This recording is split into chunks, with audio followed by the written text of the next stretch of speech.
ಲೋಕವಿನಾಯಕನಾದ ಶ್ರೀ ಗಣೇಶನ ಕಥೆಯು ಹಳೆಯ ಕಾಲದ ನಂಬಿಕೆಗಳನ್ನೊಳಗೊಂಡಿವೆ.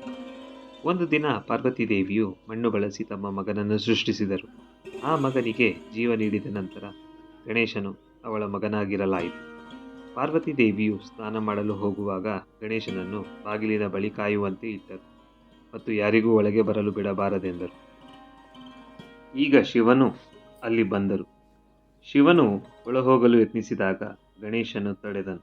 ಇದರಿಂದ ಕೋಪಗೊಂಡ ಶಿವನು ತನ್ನ ತ್ರಿಶೂಲವನ್ನು ಎಸೆದು ಗಣೇಶನ ತಲೆಯನ್ನು ಬಿಚ್ಚಿದರು. ಪಾರ್ವತಿ ದೇವಿಯು ಹೃದಯಭಂಗದಿಂದ ಕಣ್ಣೀರು ಸುರಿಸಿದರು. ತಕ್ಷಣ ಶಿವನು ಪಾರ್ವತಿ ದೇವಿಯನ್ನು ಸಮಾಧಾನಪಡಿಸಲು ಒಂದೇನಾದರೂ ಜೀವಿಯನ್ನು ಹುಡುಕಿ ಅವನಿಗೆ ಹೊಸ ತಲೆ ಕೊಡಬೇಕೆಂದರು. ಶಿವನ ಸೇವಕರು ಒಂಟಿಯ ಗಜಶಿಶುವಿನ ತಲೆಯನ್ನು ತಂದು ಗಣೇಶನ ದೇಹಕ್ಕೆ ಅಳವಡಿಸಿದರು. ಆ ದಿನದಿಂದ ಗಣೇಶನು ಗಜಾನನ ಅಥವಾ ಗಣಪತಿ ಎಂದು ಪ್ರಸಿದ್ಧನಾದನು. ಇದೇ ಥರದ ವಿಡಿಯೋಗಳನ್ನು ನೋಡಲು ನಮ್ಮ ಚಾನಲನ್ನು ಸಬ್ಸ್ಕ್ರೈಬ್ ಮಾಡಿ ಹಾಗೂ ಲೈಕ್ ಮತ್ತು ಶೇರ್ ಮಾಡಿ. ಧನ್ಯವಾದ.